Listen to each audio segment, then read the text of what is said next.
I grew up without a father. Division is a cancer. If you're going to be the type that creates drama, you're not going to work out here.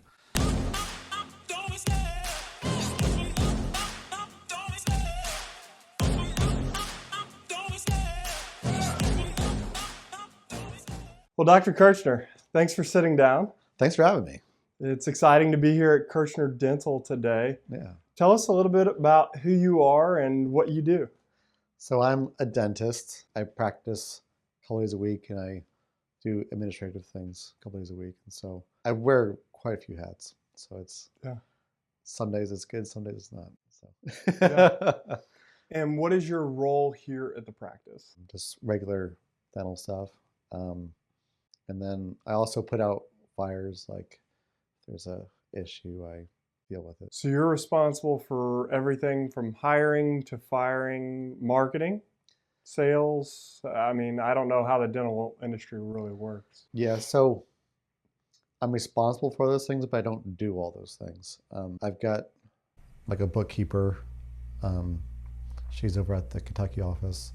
She deals with the finances, then she gives me reports, that kind of thing.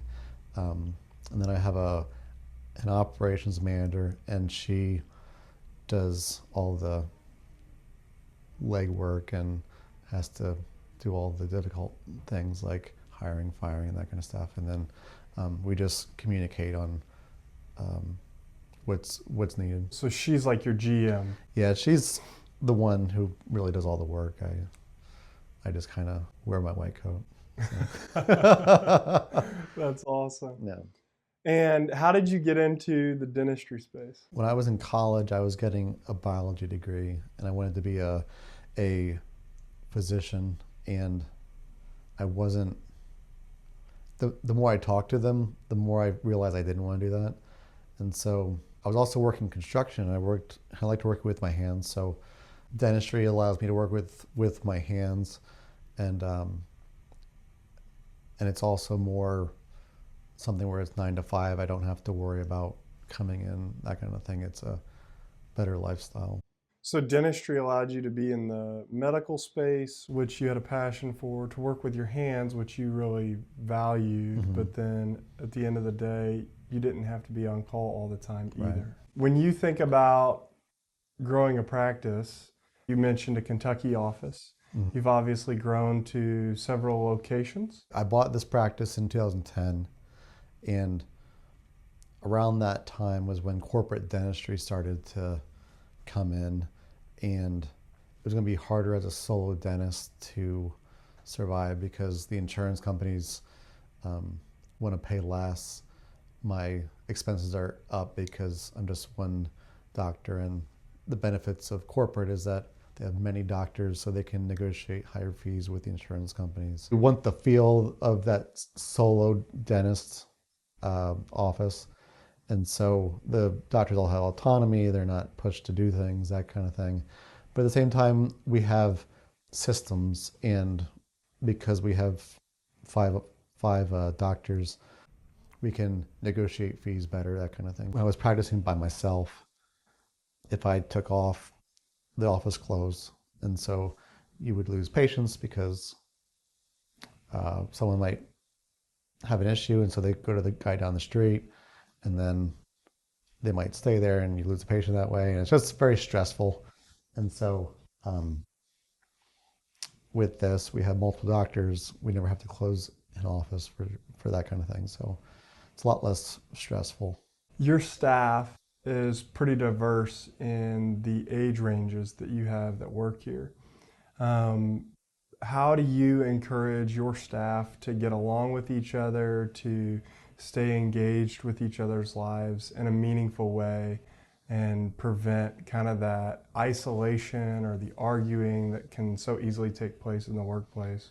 Probably one of the biggest things, and when someone comes on, it's a little forward, but we still say it, like, division is a cancer. And so if you're going to be the type that creates drama, you're not going to work out here. I think people value that, and after you say it, they kind of get relief because no one wants to be around someone who's causing issues. And if there is something where, let's say, they're doing something and it becomes a pattern where there's conflict between them, we encourage them to settle it themselves. They're adults and they can have the discussion, hey, this bothers me, can you stop, or who knows what, and then come to us if it doesn't resolve. Yeah, that's a pretty good unification model. Yeah. Where did you get that model from? It was either a book or my consultant. I guess from the perspective of like a young person wanting to gain experience or just learn about the world. The journey that I went through was, I grew up without a father, and there were a lot of things that I just didn't learn about being an adult. And so really the easiest way to learn that is to learn it from people who have done it before you. There's a book called, and I know you've read it, it's by Dale Carnegie, and it's How to Win Friends and Influence People. One thing that I took away from that book is, and this can sound kind of harsh, but it's true, many people don't care what you have to say. They like to talk about themselves. Whether they do that intentionally or just the way people are, people enjoy talking about themselves. The funny thing is, the less you talk, a lot of times, the more interesting you sound, because the person's talking about themselves and they're having a good experience talking about themselves. And they're like, oh, Connor's, he's so fun to talk to. And it's like, but I'm an introvert, and it's like, I don't talk a whole lot, but I like hearing about other people's stories and that kind of thing. Where have you found all of your different staff members? The best ones typically are people that we find through referrals, and so it's usually someone worked with someone in the past and we're hiring, and so they call them up and see if they can come in. What do you think would have been helpful for you to know when you were trying to get your start in dentistry? When you deal with customers and let's say they're upset for who knows what reason, let them talk until they finish. Don't interject. If you interject, they'll see it as being combative. But if you let them talk until they don't have anything else to talk about, the emotion goes way down. And then you can talk about whatever your response is. But that's something that just came to mind that has been really useful for me. If there's someone in your life who you might think would be a good mentor, just ask the person. Like, people love, like I said before, people love talking about themselves and their experiences. And most people, if they're solid to begin with and someone asks them, hey, can you mentor me? They'll do it.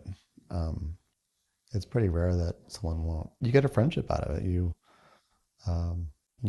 live life together, and yeah. That's awesome. How do you tell if someone has good character?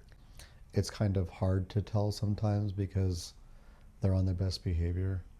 It's when I see them interacting with other people and the language they use, I can gauge as to where they are in life and discern, is this someone who I want to represent me in a professional setting? What's the strangest thing you've ever pulled professionally from someone's mouth? When I was in dental school, I'm not sure how this happened, but a beetle crawled out of this lady's mouth. I don't know where it came from, but we just sucked it up with the suction and kept going. It was almost like she came out of the movie Men in Black or something. Yes. What's something you wish someone would have taught you when you were just starting out on your career journey? It doesn't matter whether you're with your mentor or your close friend. If you're acting in a way that people want to be around you or they trust you, that will open up doors that it'll be very unexpected. It's the people who they might be fun to be around, but you wouldn't want to work with them. Those are the people who miss out and they get disgruntled, that kind of thing. Sometimes being funny or trying to get the laugh, it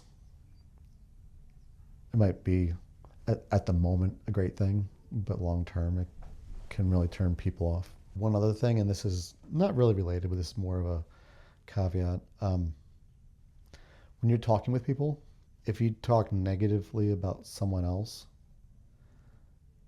even though it may be true and the person might agree with you, the person you're speaking to sees you in a negative light. What are some of your favorite dental stories? I'll never forget, we were interviewing someone and they came in their pajamas.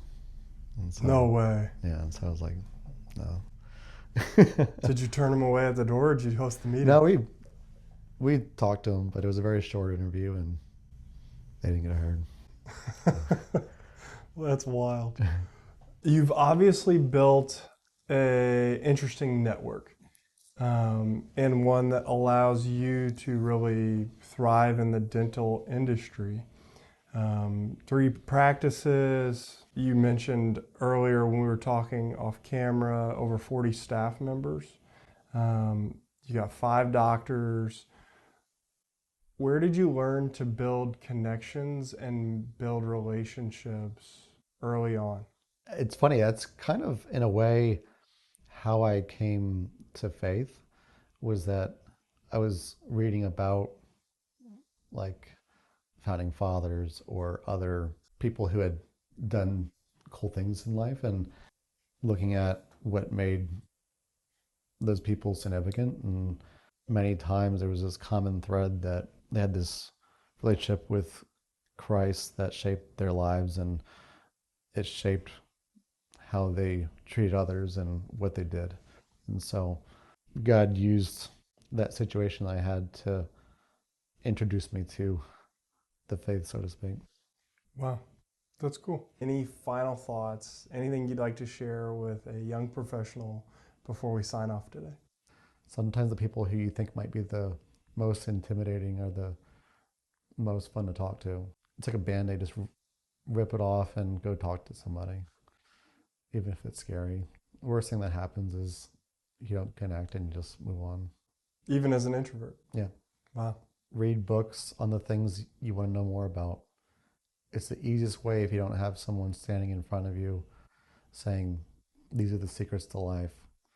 Read a book. Then surround yourself with people who are smarter than you. Do those things and it'll be great. That's awesome. Yeah. Thanks for your time. Thank you. Appreciate it.